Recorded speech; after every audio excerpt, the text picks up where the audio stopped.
কাঁচা সিম তো বাজার থেকে চলেই যাচ্ছে। এই কাঁচা সিমের বিচি দিয়ে লেয়ার মুরগি রান্না করলাম। ওম্মা, দেখি পাতিলের কাছে এসে পাহারা দিচ্ছে। আপনারাও দেখতে থাকুন কেন পাহারা দিচ্ছে। হ্যালো এভরিওয়ান, সবাই কেমন আছেন? আমি ভালো আছি আলহামদুলিল্লাহ। আজকে নিয়ে আসলাম স্পেশাল কাঁচা সিমের বিচি দিয়ে লেয়ার মুরগি। দেখতে থাকুন। এখানে আমি 1/2 কেজি পরিমাণ সিমের বিচি নিয়ে 1 ঘন্টার মতো পানিতে ভিজিয়ে রেখে দিয়েছি। এই ভিজানোর কারণটা হয়েছে, আমি বাপু মানুষ একজন, কে আসবে আমাকে সিমের বিচি বেছে দিতে? খাবো আমি, বেছে দিবে কে? তাই 1 ঘন্টার জন্য ভিজিয়ে রেখেছি। সিমের বিচিটাকে চাপ দিয়েছি, ভিতর থেকে সিমের বিচি বের হয়ে চলে আসছে। বেশি সময় লাগেনি, আধা ঘন্টার ভিতরে 1/2 কেজি পরিমাণ সিমের বিচির খোসা চুলানো হয়ে গেছে। লেয়ার মুরগি দিয়ে রান্না করব। লেয়ার মুরগির ভিতরে তো এমনিতে 1 বালতি পরিমাণ তেল, তাই আর এখানে তেলের পরিমাণটা কম দিয়েছি আর সরিষার তেল দিয়েছি। সরিষার তেলে সবচেয়ে বেশি মজা হবে। দিয়ে দিছি 2 মুঠখানি পেঁয়াজ।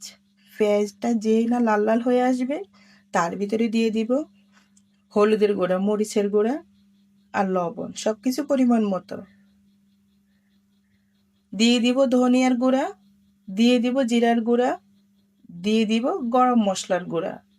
গরম মশলা বলতে গোলমরিচ, লং, এলাচি, জয়ত্রী। দিয়ে পানি দিয়ে ভালো করে কষিয়ে নিব। একটু সময় করে কষিয়ে নিব। রান্না করতে আসছি, ফাঁকিবাজি কিসের? তা না হলে এত কষ্ট করে রান্না করলাম, টেবিলের উপরে রেখে দিলাম, কেউই খেলো না, দেখেই পালিয়ে গেল। সব কষ্টই বৃথা। এবার দিয়ে দিব আদা বাটা, রসুন বাটা। দিয়ে এখানে আরেকটু পানি দিব। দিয়ে আরেকটু ভালো করে কষাবো। একটু গন্ধ থাকবে না মশলাতে, একটা কাঁচা কাঁচা গন্ধ, এটা একটুও থাকবে না।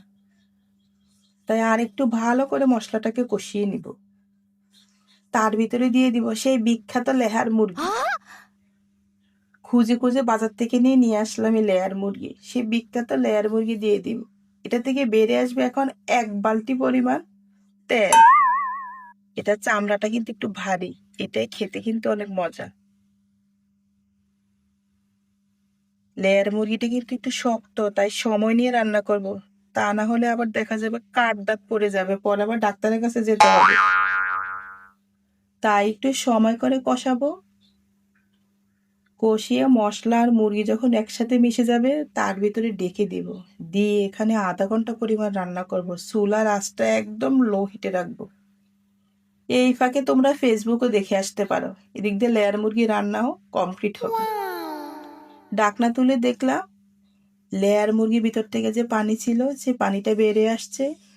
তার ভিতরে দিয়ে দিব সে অনেক কষ্ট করে সিমের বিচি বাছলাম, সেই সিমের বিচি। সিমের বিচি পানিতে ভিজিয়ে রাখার পরে কিন্তু একটা গন্ধ থাকে, কেমন যেন একটা গন্ধ। সেই গন্ধটা থাকবে না যদি এখানে আরেকটু আমি মশলা দিই।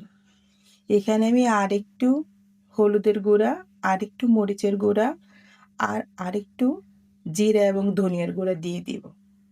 দিয়ে ভালো করে কষাতে থাকবো। তখন একটুও গন্ধ থাকবে না, মনে হবে না সিমের বিচি দিয়ে রান্না করছি না কি দিয়ে রান্না করছি। নচেৎ সিমের বিচির থেকে একটা এক্সট্রা গন্ধ, ওই গন্ধ নাকে আসলে কি আর খাবে?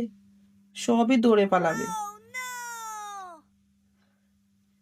তাই এখানে সিমের বিচিগুলো আরেকটু ভালো করে চুলার আঁচটা কিন্তু লো হিটে দিয়ে রান্না করতে হবে, তা না হলে সিমের বিচি কিন্তু নিচে দিয়ে পট করে লেগে যাবে। তার ভিতরে দিয়ে দিলাম কিছু কাঁচা ঝাল।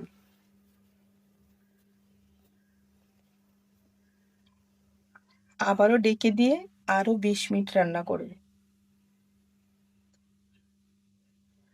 20 মিনিট রান্না করে ঢাকনা উঠিয়ে দেখলাম সিমের বিচি প্রায় 60% সিদ্ধ হয়ে গেছে, দেখেই বোঝা যাচ্ছে।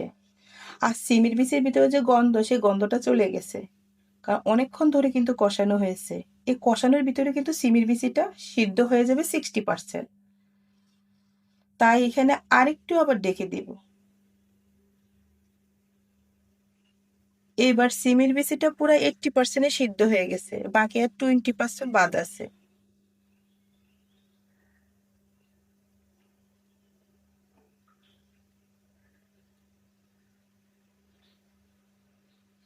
এখন দিয়ে দিব 1 কাপ পরিমাণে পানি। ওই 20% সিদ্ধ হওয়ার জন্য 1 কাপ পরিমাণে পানি দিয়ে দিব।